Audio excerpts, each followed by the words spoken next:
아멘. 우리 함께 신앙 고백합니다.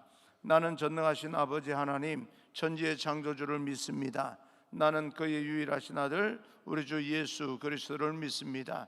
그는 성령으로 잉태되어 동정녀 마리아에게 나시고 본디오 빌라도에게 고난을 받아 십자가에 못 박혀 죽으시고 장사된 지 사흘 만에 죽은 자 가운데서 다시 살아나셨으며 하늘에 오르시어 전능하신 아버지 하나님 우편에 앉아 계시다가 거기로부터 살아있는 자와 죽은 자를 심판으로 오십니다. 나는 성령을 믿으며 거룩한 공교회와 성도의 교제와 죄를 용서받는 것과 몸의 부활과 영생을 믿습니다. 아멘. 오늘 선포되어질 하나님의 말씀은 누가복음 11장 14절로 28절까지 말씀을 교독하겠습니다. 누가복음 11장 14절로 28절까지 말씀입니다. 오늘 장례 광고가 있습니다. 강혜숙 권사님의 남편 되는 고 김현근 권사님 발인 예배가 오늘 5시 40분에 이천의료원에서 있습니다. 예배 후에 바로 출발하게 됩니다. 함께 위로해 주시면 감사하겠습니다. 누가복음 11장 14절부터 28절까지 말씀 교독합니다. 예수께서 한 말 못하게 하는 귀신을 쫓아내시니 귀신이 나가매 말 못하는 사람이 말하는지라 무리들이 놀랍게 여겼으나 그 중에 들으는 말하기를 그가 귀신의 왕 바알세불을 힘입어 귀신을 쫓아낸다 하고 또 들으는 예수를 시험하여 하늘로부터 오는 표적을 구하니 예수께서 그들의 생각을 아시고 이르시되 스스로 분쟁하는 나라마다 황폐하여지며 스스로 분쟁하는 집은 무너지느니라. 너희 말이 내가 바알세불을 힘입어 귀신을 쫓아낸다 하니 만일 사탄이 스스로 분쟁하면 그의 나라가 어떻게 쓰겠느냐. 내가 바알세불을 힘입어 귀신을 쫓아내면 너희 아들들은 누구를 힘입어 쫓아내느냐. 그러므로 그들이 너희 재판관이 되리라.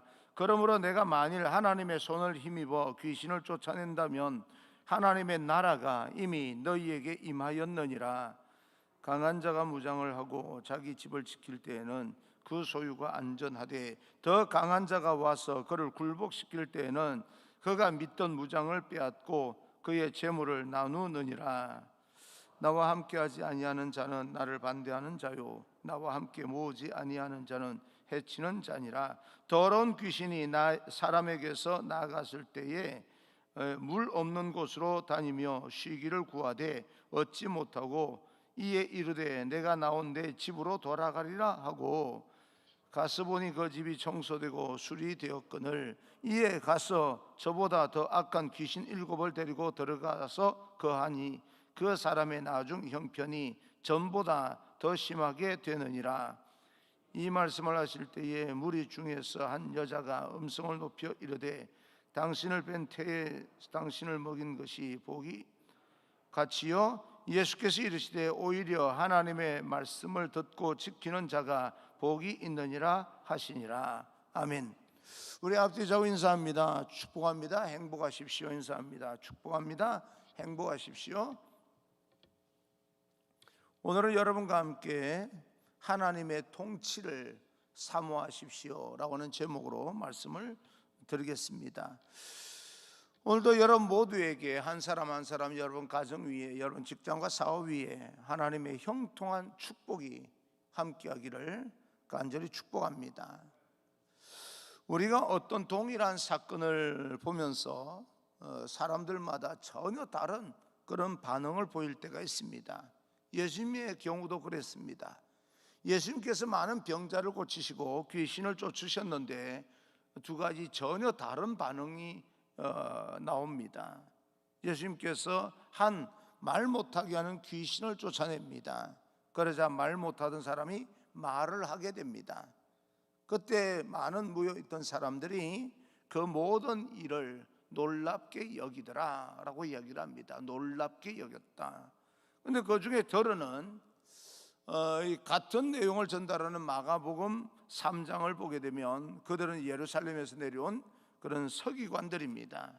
서기관들, 그들은 오히려 저가 바알세불의 힘을 빌어서 귀신을 쫓아낸다 그렇게 말합니다. 바알세불의 힘을 힘입어 바알세불은 귀신의 왕을 의미합니다.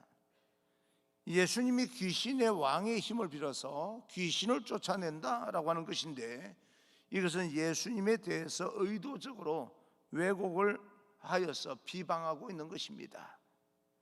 왜 이렇게 전혀 다른 반응이 나오는 것일까? 사람은 그 마음속에 어떤 마음이 담겼느냐에 따라서 반응도 달라지는 겁니다. 진정 겸손하게 주님께서 보여주시는 현상을 보면서 주님의 나라를 꿈꾸며 바라보는 사람들은 이 모든 때는 일들을 놀랍게 여기면서 예수 그리스도를 그리스도 그리고 메시아라 생각하게 됩니다. 그런데 시기와 질투와 불신으로 바라보는 사람에게는 전혀 다른 왜곡과 비난, 왜곡으로 인한 비난과 또 손가락질이 이제 나타나게 되는 거죠. 이렇게 반응의 차이가 나옵니다. 우리는 모두는 정말 하나님의 나라를 꿈꾸는 사람으로서 이 모든 일이 일어날 때마다 놀랍게 여기며 하나님 앞에 영광을 돌리는 그런 귀한 믿음의 사람이 되기를 주님 이름으로 축복합니다. 예수님께서 말 못하는 귀신을 내쫓는 것을 본 서기관들이 예수님을 비방하자 예수님은 이런 터무니없는 비방에 대해서 이렇게 이제 예수님께서 반응합니다. 17절 18절입니다. 예수께서 그들의 생각을 아시고 이르시되 스스로 분쟁하는 나라마다 향폐하여지며 스스로 분쟁하는 집은 무너지느니라. 너희 말이 내가 바알세불에 힘입어 귀신을 쫓아낸다니 만일 사탄이 스스로 분쟁하면 그의 나라가 어떻게 쓰겠느냐. 여기서 반복되는 단어가 있습니다. 스스로입니다. 귀신의 왕 바알세불이 자신의 수하에 있는 귀신을 정말 쫓아낸 것이라면 그것은 스스로 망하는 길이 자명한 것 아니겠습니까? 어떻게 귀신의 왕이 귀신을 쫓아낸다 말입니까? 자기가 부려먹어야 될 사람을, 그런 존재를. 이 터무니없는 생각을 전했던 사람들이 당시 유대 종교 지도자였다.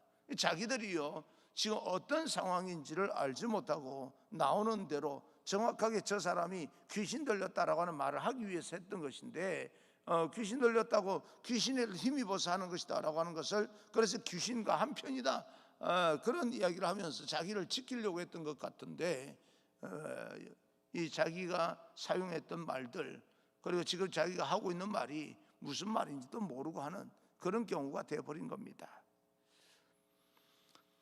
이 서기관과 유대 종교 지도자들의 마음 가운데 애당초 예수님을 믿고자 하는 마음은 전혀 없습니다. 다친 마음, 그것이 그들로 하여금 예수님의 이적을 보게 만들었지만 참으로 터무니없는 왜곡과 폄하를 일삼게 된 겁니다. 사랑하는 성도 여러분, 우리들도 마찬가지로 우리 마음에 어떤 믿음의 마음이 있느냐에 따라서 일어나는 사건도 전혀 다르게 반응을 보일 수가 있습니다. 이런 것을 우리는 진영 논리, 그렇게라도 우리는 이야기를 하면서 해석할 수가 있습니다. 진영 논리에 빠지면 상대방이 어떤 마음을 가지고 어떤 이야기를 했는지 전혀 그 의도를 알려고 하지 않습니다. 다만 그 사람을 무너뜨리기 위해서 온갖 비방을 다 하고 있는 겁니다. 말도 안 되는 그런 것을 가지고 던져놓고요, 아니면 말고 그렇게 해버리는 겁니다. 우리 마음 안에 하나님의 말씀이 은혜로 다가오지 아니하고 불평과 원망이 계속되고 있다면 같은 것을 보고 같은 말씀을 들어도 주님이 우리에게 주시는 은혜와 그리고 사랑의 표현인 것을 생각하며 다가갈 때 그분이 우리에게 능력이 되실 것이고 우리에게 평화와 감사의 조건이 될 것인데, 그러지 않는 마음으로 불평과 원망으로 다가가게 되면 어떤 이야기가 들려온다 할지라도 그것이 내게 정말 이 생명의 양식이 되는 것이 아니라 내 생명을 병들고 결국에는 사망에 이르게 만들게 됩니다. 예수님은 귀신을 쫓아내는 자신의 힘에 대해서 말씀을 하시는데 20절입니다. 20절, 그러나 내가 만일 하나님의 손을 힘입어 귀신을 쫓아낸다면 하나님의 나라가 이미 너희에게 임하였느니라. 예수님의 능력은 하나님의 손이라고 이야기를 합니다. 더 정확하게 말하면 하나님의 손가락입니다. 이 표현은 구약에서부터 쓰여지고 있는데 출애굽기 8장 18절 이하를 보게 되면 10가지 재앙 가운데 먼지를 이로 만드는 재앙을 할 때 하나님의 손가락을 힘입어서 모세와 아론이 그 이적을 행하게 됩니다. 하나님의 손가락이야말로 우리 모두에게 능력이 됩니다.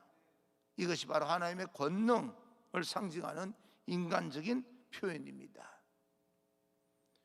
우리가 이 표현을 가지고 항상 기도했으면 좋겠습니다. 하나님, 나의 손이 하나님의 말씀을 짚을 때에 하나님의 손이 함께 하나님의 손가락으로 어루만져 주시고 주님께서 치유하여 주시기를 소망합니다. 내 안의 마음들이 온전해지기를 원합니다. 하나님의 손으로 만진다는 것은 결국은요, 손바닥으로 만지는 것보다 손가락으로 이렇게 우리에게 어루만져 주신다, 그런 뜻입니다. 하나님, 나의 손가락으로 누군가를 섬길 때에 하나님의 손가락이 함께하기를 소망합니다. 내 손이 아니라 하나님의 손이 되기를 원합니다. 그곳에 예수님의 섬김과 낮아짐으로 하게 하옵소서. 기도하고 나면 우리의 작은 손, 연약한 손은 하나님의 권능을 상징하는 그런 하나님의 손가락을 드러내는 능력의 손이 됩니다. 저는 항상 여러분 기도를 받기 원하는 분들이 있어서 안수 기도를 할 때마다 하나님, 이건 내 손이 아니라 주님의 피 묻은 손으로 교환해 주옵소서. 예수 그리스도의 피 묻은 손으로 안수하오니 주님의 피가 머리끝에서 발끝까지 이렇게 운행함으로써 약한 것을 강하게 해주시고 파괴된 부분을 재생해 주시고, 그래서 온전하여 치유해 주시고, 재생이 안 될 만큼 파괴되었다면 병원에 가서 이건 불가능합니다 라고 하는 말을 들을 만큼 파괴되었다면 하나님의 창조의 말씀이 임하여 주셔서 깨끗하게 치유하여 주옵소서. 그때부터는 이제 하나님께서 그 모든 것을 통치하고 하나님께서 주관하실 것입니다. 저는 다만 하나님의 그 예수 그리스도의 이름을 하나님의 손을 힘입어서 그렇게 기도해 드리는 겁니다. 치료되고 치료되지 않고는 이제 내가 할 일이 아닙니다. 하나님께서 하실 일입니다.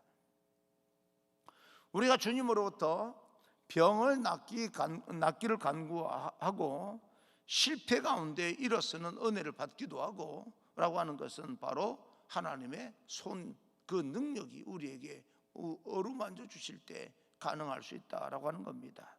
그러나 그런 은혜도 중요하고 아름답지만 더 많이 중요한 것은 그런 은혜를 받은 다음 우리는 이 땅에서 어떻게 살아갈 것인가 라고 결단하는 것도 대단히 중요한 것 중에 하나입니다. 24절입니다. 24절, 더러운 귀신이 사람에게서 나갔을 때에 물 없는 곳으로 다니며 쉬기를 구하되 얻지 못하고 이에 이르되 내가 낳은 내 집으로 들어가리라 하고, 더러운 귀신이 나갔던 그 사람이 더욱더 악화되는 참으로 불행한 그런 결과를 보게 됩니다. 더러운 귀신 들린 사람 한 사람이 있었습니다. 한 귀신입니다. 그런데 주님의 능력으로 더러운 귀신이 쫓겨나게 됩니다. 더러운 귀신이 자신의 새로운 거처를 찾아다니다가 찾지를 못하는 거예요. 그래서 이전에 있던 사람에게 다시 찾아옵니다. 와서 그 자기가 거하던 집을 이렇게 들여다보니까 25절입니다. 가서 보니 그 집이 청소되고 수리되었거늘, 이것은 예수님께서 더러운 귀신을 쫓아낸 상태입니다. 깨끗하게 청소되었다는 거예요. 깨끗하게 되었고 정결하게 되었는데 그 다음에 중요합니다. 정결한 상태가 이 나쁘다라고 하는 것이 아니라 그 빈집, 깨끗한 영혼의 집을 성령으로 다시 채우고 뭔가 다른 것을 빨리빨리 채워서 마귀들이 들어와서 귀신이 들어와서 그것을 보면서 내가 들어갈 곳이 없다라고 이제 들어가지 못하게 만들어야 되는데, 들어오지 못하게 만들어야 되는데, 그런데 그 사람은 그렇게 하지 아니하고 계속해서 비워놓은 거예요. 그러자 귀신이 7귀신을 데리고 와서 진치게 됩니다. 이전보다 훨씬 더 나빠지게 된 거죠. 여기서 7귀신이라고 하는 것은 문자적으로 7이라고 하는 의미도 있겠지만 유대인의 문화 속에서 완전수라고 하는 그런 뜻입니다. 많은 귀신을 데리고 와서 그 마음을 채워버린 거예요. 심지어 군대 귀신입니다. 돼지 2,000마리를 희생시킬 만큼 강력한 그런 군대 귀신을 데리고 들어와서 진치게 되었다, 뭐 그런 의미로도 충분히 해석할 수가 있습니다. 그 사람의 마음과 삶이 더 황폐화되었다는 겁니다. 과거에는 말씀을 들을 때 은혜를 받았어요. 하나님을 뭐 더없이 잘 믿을 것처럼, 혼자 다 믿는 것처럼 그렇게 믿음 생활을 하다가 어느 한순간에 말입니다, 시험이 들었는지 교회를 이탈하게 됐어요. 그래서 가만히 이렇게 들여다보니까 그 삶이 뭐 얼마나 황폐해지고 또 그 마음이 무너지고 그렇게 인생을 망가뜨리며 사는지, 어떻게 믿음 생활을 하던 사람이 저렇게까지 살 수 있을까라고 하는 사람들이 우리 주변에도 간혹 있습니다. 그런 것을 이야기하는 거죠. 무슨 이야기입니까? 우리가 귀신이 들렸다가 아니면 내 안에 내가 아닌 것들로 살아가다가 예수 그리스도의 이름을 힘입어서 우리 마음이 정결하게 되고 거룩하게 되고 깨끗하게 되었다면 그 다음에는 성령으로 하나님의 말씀으로 채워야 됩니다. 그러지 않고서는 귀신들이 나갔다가 다시 들어올 때는 더 독한 것들을 데리고 들어와서 머물게 되는 겁니다. 우리는 기독교, 우리 교회는 성경 말씀에서 주는 교훈 단순히 비움으로 만족하는 종교가 아닙니다. 우리가 비움으로 뭔가 이게 인생의 가치관을 더 높게 그거 아닙니다. 우리는 채우는 종교입니다. 비우고 나서 반드시 채워야 됩니다. 성령 충만입니다. 비움의 종교가 아니에요. 채우는 종교입니다. 우리 마음과 영혼 가운데 우리 죄가 회개함으로 말미암아 깨끗하게 치워지고 그 다음에는요 하나님의 말씀으로 성령으로 충만하게 채워야 되는 겁니다. 그래서 기독교는 채우는 종교다.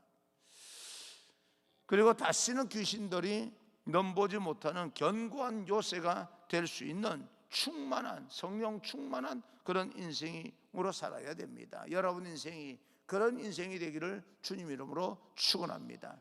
회개했다고 끝내면 안 됩니다. 내 마음이 거룩하게 되었다고 내가 이렇게 이제는 뭔가 포기하고 내려놓고 하나님의 통치를 받기를 원한다라고 하는 생각만 가지고는 안 됩니다. 내 안에 하나님의 말씀을 채워야 되고 성령 하나님의 영으로 충만하게 채워야 됩니다. 그것은 하나님의 말씀에 순종하고 실천할 때 가능한 일입니다. 27절 28절입니다. 이 말씀을 하실 때에 무리 중에서 한 여자가 음성을 높여 이르되 당신을 뵌 태와 당신을 먹인 여긴 저지 복이 있나이다 하니 예수께서 이르시되 오히려 하나님의 말씀을 듣고 지키는 자가 복이 있느니라 하시니라. 여자라면 아마 자신이 낳은 자식이 세상에서 출세하고 이름을 더 높였다면 자랑스러울 것입니다. 그러면 이 땅에서 태어났던 사람 가운데 예수님을 임신했던 마리아야말로 얼마나 자랑스럽고 복된 여인이겠습니까? 그러니까 천주교에서는 마리아를 숭배하는 그런 일까지 일어나지 않습니까? 그런데 예수님은 말씀합니다. 아니라 말씀하시면서 하나님의 말씀을 듣고 지키는 자가 복이 있다. 그러니까 자기 자식이 출세를 했다고 해서 복 있는 사람이 되는 것이 아니고요, 하나님의 말씀을 순종하고 실천하고 또 그 지키는 자가 복이 있다. 내가 예수님을 임신하는 여인이 되는 것보다, 물론 그것은 하나님의 특정한 은혜입니다. 그러나 하나님의 말씀을 듣고 지키는 자가 더 큰 복을 받는다라고 하는 겁니다. 우리가 믿음으로 순종할 때 그것이 가능한 일인데 그 사람이 더 복된 사람이다. 여러분, 하나님의 말씀을 읽고 듣고 순종하여서 이 땅에서 그 어느 사람보다 하나님의 칭찬을 받고 복된 인생이 되는 귀한 우리 모두가 되어지기를 주님 이름으로 축원합니다. 우리가 더 복된 삶이 되기를 축복하는데요, 하나님의 말씀과 성령으로 충만하여서 이 시대에 하나님의 말씀에 순종하고 또 하나님께 칭찬받는 그런 귀한 인생, 바로 여러분 한 사람 한 사람의 인생이 되고 여러분 가정이 되고 직장이 되고 사업이 되기를 주님 이름으로 축원합니다. 말씀을 지키는 자가 복됩니다. 그 말씀을 지키는 자는 어떤 사람입니까? 매일매일 순간순간 예수님과 동행하는 사람일 것입니다. 오늘도 살아계신 하나님과 함께 세상을 또 당차게 도전해 나갈 수 있는 그런 귀한 여러분 되기를 주님 이름으로 축원합니다.